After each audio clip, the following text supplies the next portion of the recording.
Здравейте, уважаеми приятели! Време е за поредният епизод на SportCast Basketball или баскетболният подкаст, част от семейството на SportCast. Днес, епизод, който ще ви представим след малко, е специален, защото наистина ни гостува един от най-именитите треньори в европейския баскетбол, даже може би в световния, разбира се, което е вследствие на това. Именно Димитрис Итудис, който бе тук няколко месеца в София, заедно с Тель Авив.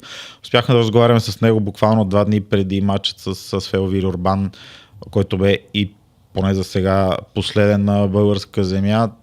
Благодаря в тази връзка и на него, и на генералния менеджер на Тель Авив Джордж Хина за съдействието, за възможността да говорим с Димитрис Итудис. За съжаление, успя само половин час да ни отдели, но наистина графикът му е изключително натоварен, така че сме благодарени за този половин час, който успяхме да засегнем много теми, като престоя на Павел тук в България, българските играчи, които, включително и Бой Младенов, разбира се, които той е имал топира в своята кариера, истории за Константин Папазов и неговото семейство, защото все пак, знаете, те са много близки, и за това настоящето, какво е настоящето и какво е най-вече бъдещето на Евролигата и европейския баскетбол в частност. Тъй, че ви пожелаваме едно приятно гледане. Отново и ви благодаря, че сте с нас за тези начални епизоди. Първо ще засилваме и присъствието и гостите, но бе важно просто да започнем.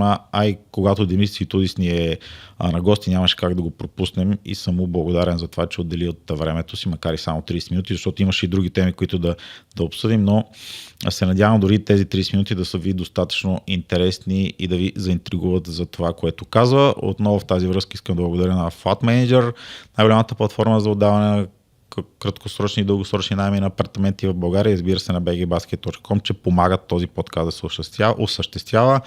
А на вас ви призовавам да ударите по един палец, ако ви харесат епизодите, да се абонирате за канала и да давате предложения за гости, които да каним в следващите седмици и месеци, разбира се. Така че ви благодаря и ви желая приятно гледане на епизода с Димитрис Итудис.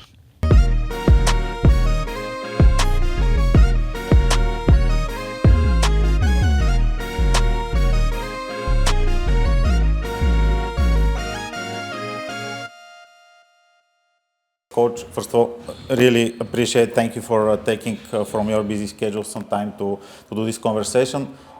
It's a common thing to ask you, but how are you? Did you manage to rest at least a little bit in that weekend where you didn't travel to Israel and you had no domestic league game? Well, first of all, thank you for having me over here. In general, allow me to say first, because we walk into the holy month. We have less than a month since this year will turn into the 2026. To wish all people, especially here in Bulgaria, and all friends and families, Merry Christmas and a Happy New Year. In regards of the break we had because of the window, I managed to travel to Greece. It's one of those privileges we have being located here in Sofia.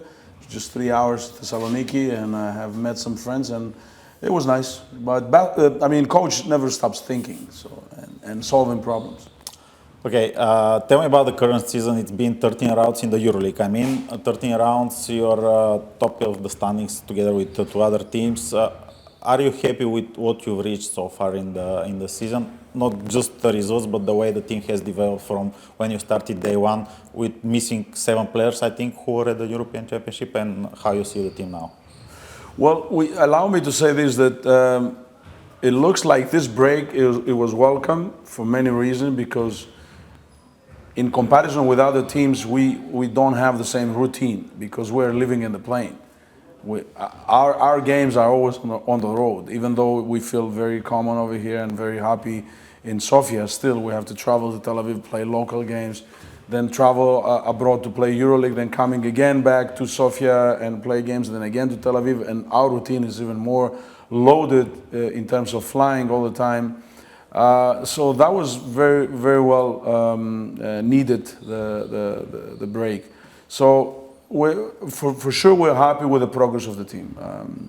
But we mentioned that this break as a pre-season for us is over, and now we have to start playing.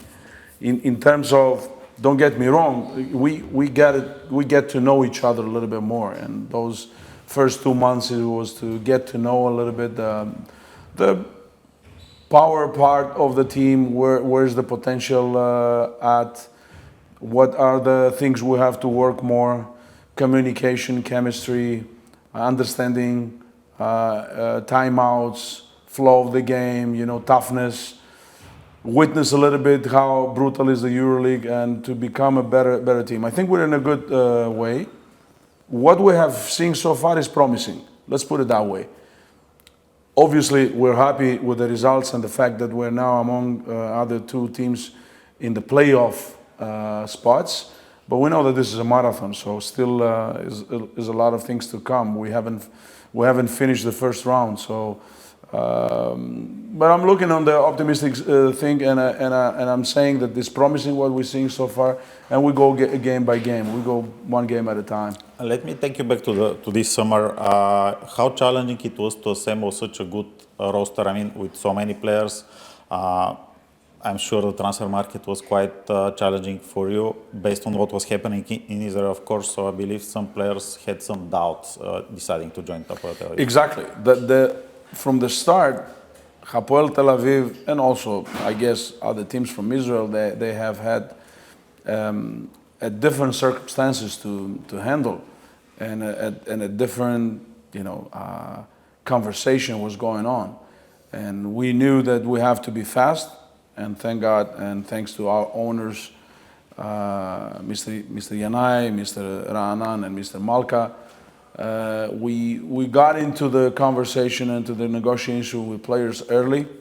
We knew what our goals are and targets, and I think that we managed to gather a pretty good team based on the circumstances, as I said. At that moment, the only thing we could have guaranteed, because it was ongoing, the war was ongoing, we could have guaranteed stability, financial stability, and the fact that we're going to play abroad. It was many other countries candidates to host us, such as Greece or Cyprus.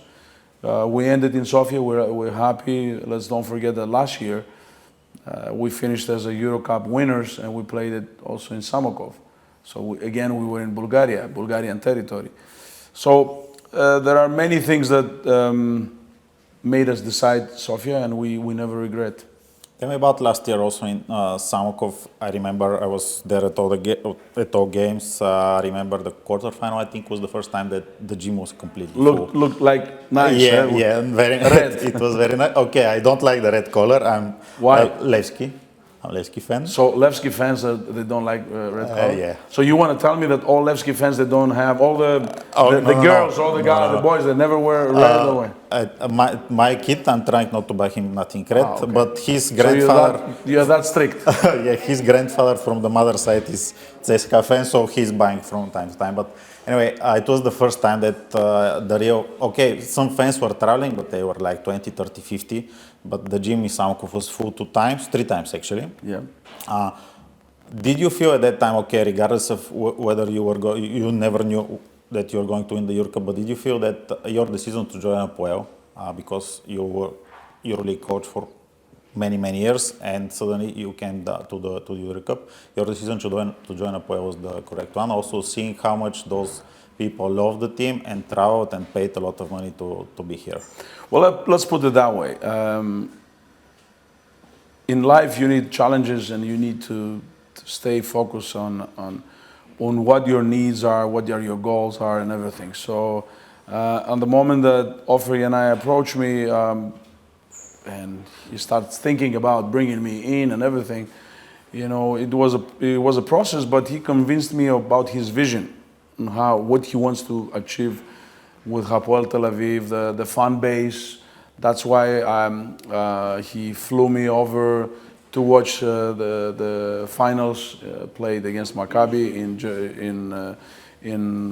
Tel Aviv, and to become more familiar with the club. And I really said I'm gonna be glad to help you with the ideas, experience, and knowledge I have and I possess.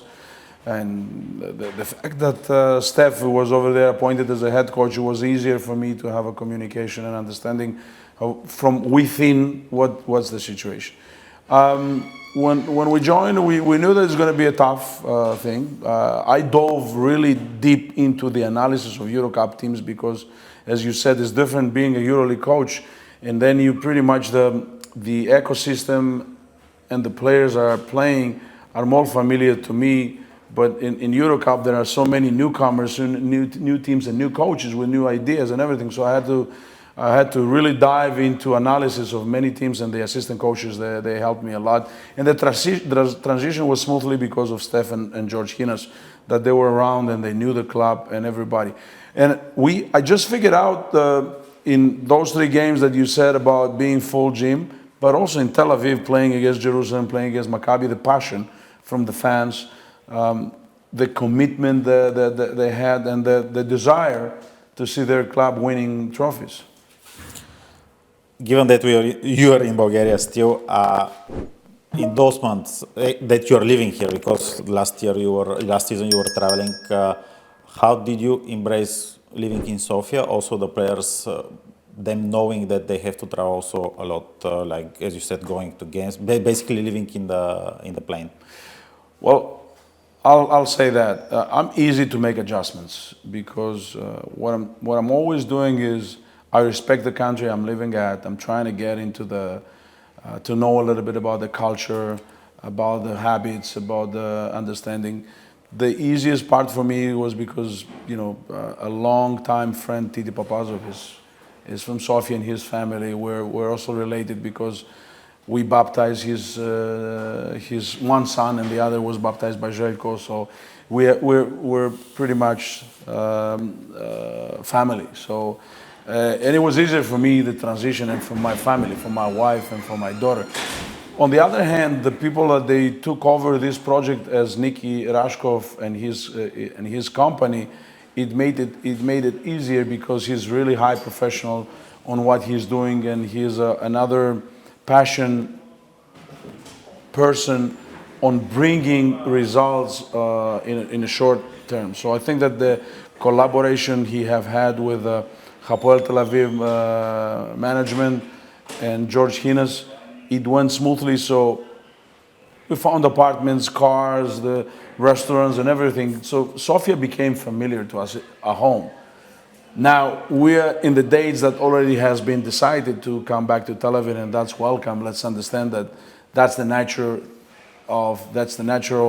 home of the team. This is where our fan base is. This is our city.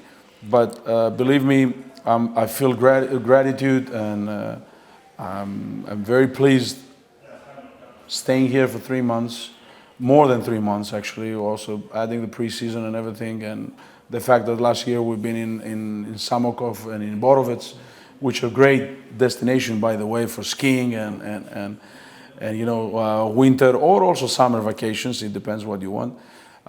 It was really nice, and I'm thankful. Mentioning Titi Papazov, we know the story how he met Mr. Obradovic, but we don't know when you met him. Do you remember when you met him, and what was your first impression of him? Or I think he hated me. Because you were the assistant of... Yeah, probably. He was jealous. I don't know, something. But it's good to call him, and he he brings it out of his mouth. Let's put it that way. I think I met him back in '99.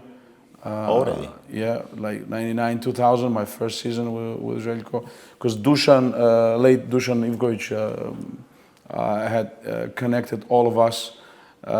He had that unique, talent to connect people and gather people, and regardless of where they're coming from, the religion or whatever, it's about friendship. And I'm happy that our friendship became also to a level of becoming a best man and baptize Dimitar Željko, Mitko, and Sasha was baptized by Željko. So and Margi is in basketball, Titi is in basketball, so it was an easy match, let's say. And his son is also in basketball. I mean, is he consulting you? I think he went to a clinic in the summer that you were present. Yeah, he was present at the clinic. Now he's going to be in the academy of the EuroLeague Head Coaches Board Academy that we have online lessons and visiting several practices. I think he became the youngest head coach over here. That's a big thing for a father to, to open the door for his son. Because usually the fathers are too egoistic to say that the son could be better. But by admitting that means that Titi became wiser than the time he met me and he was jealous. Now he understands. But I let him talk about that. So you can have a small part of him understanding how the coaching staff should work and being challenged all the time and have the answers. I need to ask you about some Bulgarian players that you met or had the pleasure to work with. I'm starting with Hristo Zahariev. I did a podcast with him, I think it was 2 years ago. He told me about his stint in Panathinaikos. He was, I think, 17 at the time or similar. But what do you remember from him? Because he was the best player here, his generation at that age. Well, and I think the top scorer in European Championship for his age. Twice. It was one of those talents that you said that we work with. I remember I came here in Sofia, I had a meeting with him, his mother, and we were at the center over there in the walking area. I remember he was very explosive and he was a very talented. I heard that he had some injuries now, and I'm sorry. Hello to Hristo and his family, and I wish him the very best. Tell me about Vezенков now. I need to ask you about Vezенкov. Here, Sasha is a great player and a great person. First, tell me, how is it to coach, to prepare, actually, not to coach, to prepare for playing against him? And did you envision, because I believe you know him from young age, did you envision that he would reach such a high level in the world? First of all, how is to prepare against Sasha? Easy. Very don't easy. Make him shoot. Exactly. Don't let him shoot. Don't let him cut. Don't let him go to the board. Don't let him pass. Okay. There are many things. Yeah, don't. You try to reduce things. I think we succeed in many occasions to reduce or to limit his impact to the game. But still, Sasha can find the ways to impact the game in many ways, or trying to attack him and keep him aware all the time on the defensive end. So. But I think that it's a privilege for Bulgaria having him. I wanted to tell, I hope I'm allowed to tell that I was trying to steal him from Bulgaria and play for the national team of Greece, because we all know the background with his father having the passport, playing as a Greek to Olympiacos. So I just say to the federation, well, we don't try, but he already plays in a young age in a Bulgarian national team, so it couldn't work. But I think that I know it's imaginary, and I hate imagining, but him and Giannis together in the national team of Greece, not easy to deal with. Are there any other Bulgarians that were close to playing for you? I mean, in the past, before I ask you about Bobby Modenov, of course. Do you remember if you may tell? This year we signed for another potential talent, Bobby Mladenov. We all know about his legendary father, what a scorer was. And we have an eye on him. He's now on the loan in Austria, playing the game. Hapoel has the scouters and has eyes and ears everywhere. George is doing a great job. Any other Bulgarian? I don't in the past, recall. I mean, in the past that were maybe you were watching with Mr. Obradovic for Panathinaikos, yeah, or even when you went to Russia. I remember, as you mentioned, as you brought up, for sure, Hristo and Sasha, that, I don't remember, but for sure you could have seen while he was playing in Aris or other teams. I'm talking about Vezенкov, that he has basketball in him, and there are many teams when he made that move to go to Barcelona. I think that many teams they were interesting about him as well. Because I told you my favorite color is blue, but I also like green. My first experience with EuroLeague was in 2007, Final Four in Athens. I still have a jersey of Mike Batista bought from that time. But tell me, how much has EuroLeague changed from that point until now?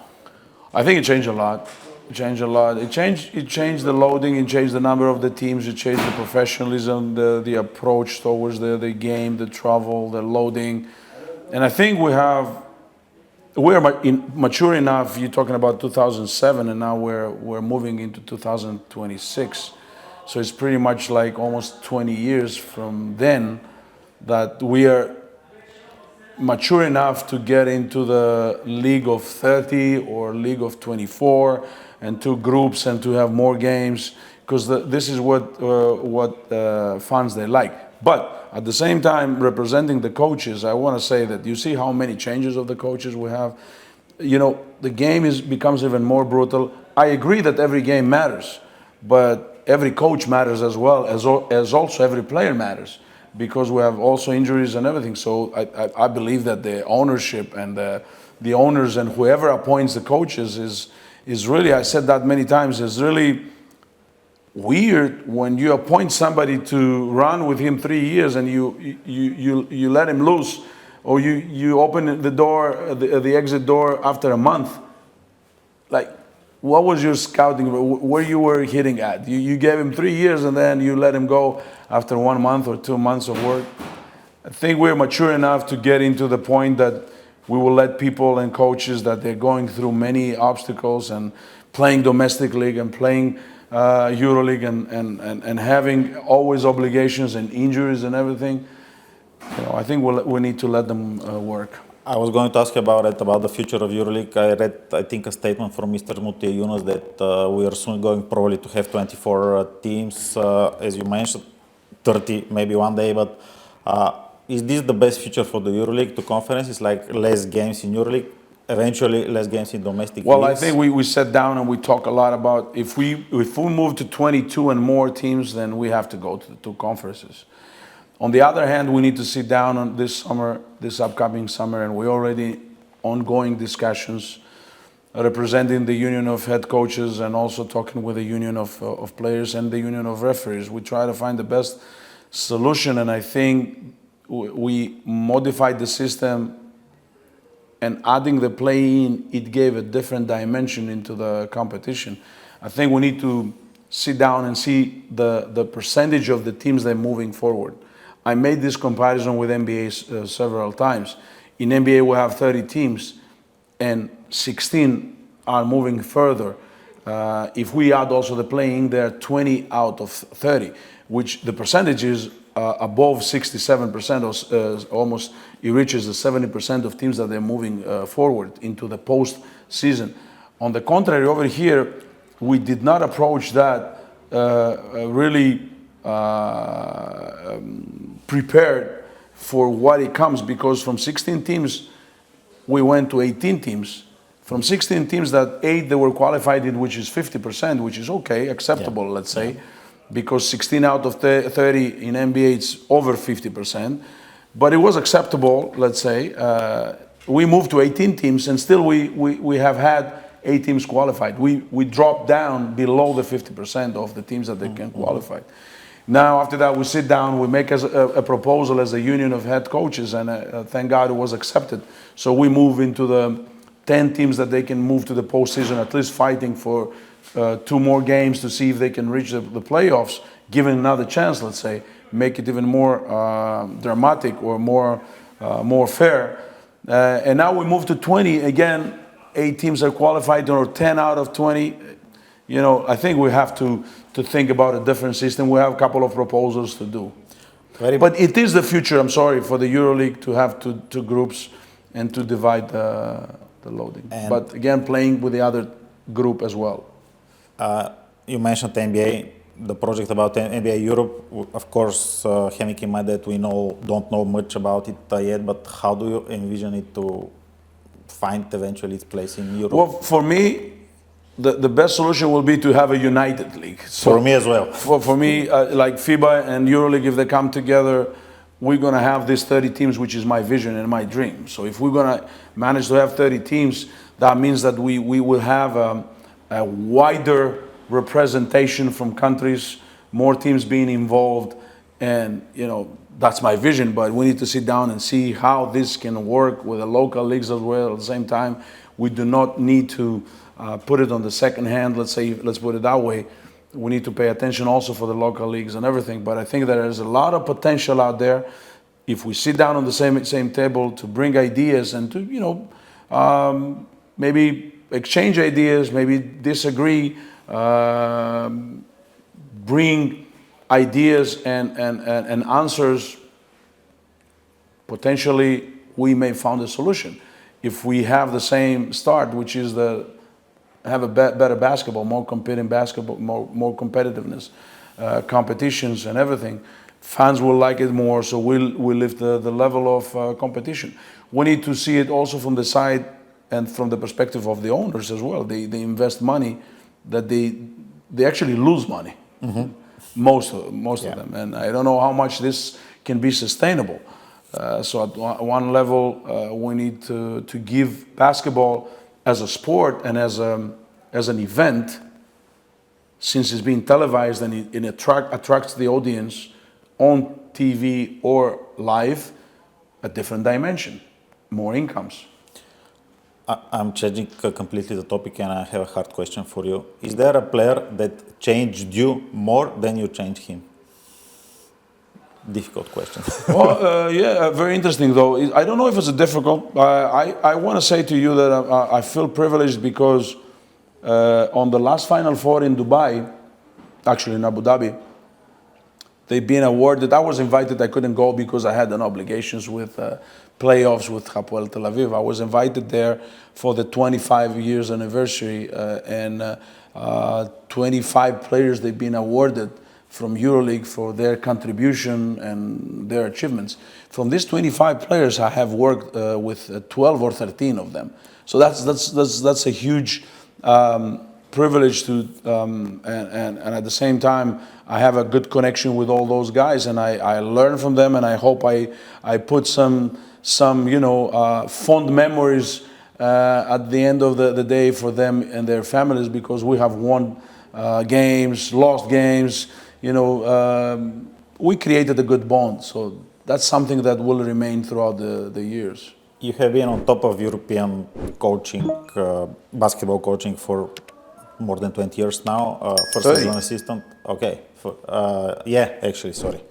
But time is passing. I'm not anymore the young coach that they used to say. I remember like yesterday, 2007 in Athens. But is there something still? Okay, you're ambitious. You're hunger. You have hunger. To win with Apoel now and everything. But is there something that you still very much want to achieve that you haven't done already? Ljubo, if I feel that I don't have fire in me, I stop doing that. Okay. I wake up and I'm very, very motivated to go to practice. I'm very motivated to sit on my computer and analyze and do the post game of the game we just won or lost. I'm very motivated still to analyze my opponent, find new ideas, meet my coaches like 1.5 hours before the practice, bring up some new ideas and everything. So I really like what I'm doing, and I believe that as any individual, I'm evolving as well within the good system we try to develop over here in Hapoel. And do I have other goals? You set goals in your life, but I think bringing a new team together and try to bring some good results for Hapoel Tel Aviv, it's a commitment for me when I see very successful entrepreneurs to invest so much money, and I have a vision. So who am I not to bring my passion, my knowledge, and try to make them proud? So I want to make them proud.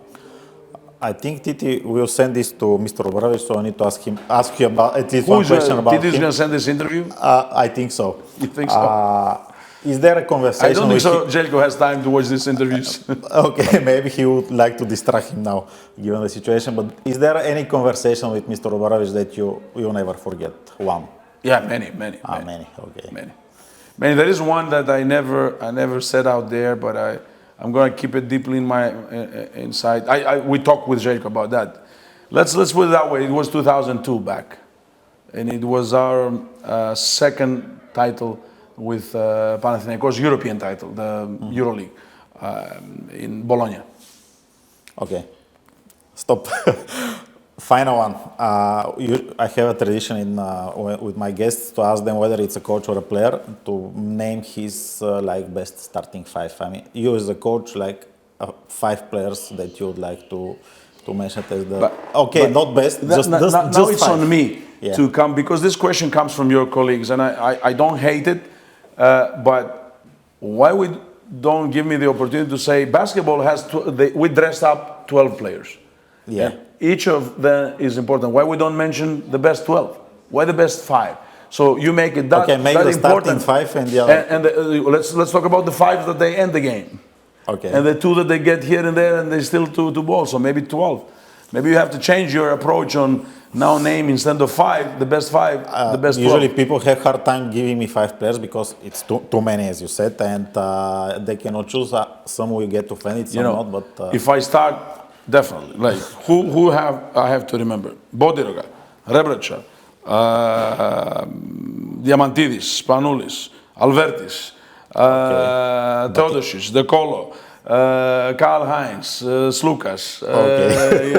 You know, there are so Nice many company. out there. Of course, I forgot many of them, but right now, given the Micic and Motley, Oturu, Bryant, and it kept going, and that's why I told you how I feel privileged that I can work with such a high intelligent and quality players that I'm happy to see them growing as well and becoming coaches. Saras, Katash, like many of them, they became. Johnny Rogers became an executive in NBA. So there are so many of them. We have worked together. We went through so many good things. And the good thing is I can pick up the phone and text a message, and we can exchange basketball. We can see each other in the summer league. We can drink something together, a tea or a coffee or a juice, and eat a good dinner and break a bread. Coach, thank you very much for that conversation. I would have loved to be even more longer, but let's say when you come back Let's in leave Sofia the next other summer, half part for the next time summer, when we next come. Summer, okay. So we're going to say we're moving into 2026. Once again, the best wishes for you, your loved ones, for everybody. Let's have peace in our and let's do more sports. Because sports unites, and that's the we are main hoping message. for that in Bulgaria. Now you have spoiled us with the Porter last year in Euro Cup and now with EuroLeague, so we are hoping for high-level competition here in Bulgarian sports. Super. Thanks again. Thank you. Wish you good luck. And again, I'm sure you as a team, you as a coach have gained more fans here in Bulgaria. Regardless of that, they are fans of Levski or ЦСКА, regardless of that. I'm sure some... You see, we haven't mentioned that. I sent a picture of Tuvatutin, like 1-2 hours. You're I in said, ЦСКА gym. I'm always with CSKA somewhere over there, and I'm happy that they're doing good, and Andreas over there and everybody. Thank you. Thank you, again, Dibo. thanks to our hosts for today's conversation in ЦСКА gym and Mr. Гинко Василев. So, coach, good luck and see you soon. Уважаеми приятели, това беше разговор с Димитрис Итудис. Благодарение отново на Flat Manager и на BG Basket за това, че спонсорират нашият подкаст. Благодаря ви, че бяхме заедно. Надявам се да ви е харесало. Нови интересни гости ви чака за следващите седмици. Чао и до съвсем скоро.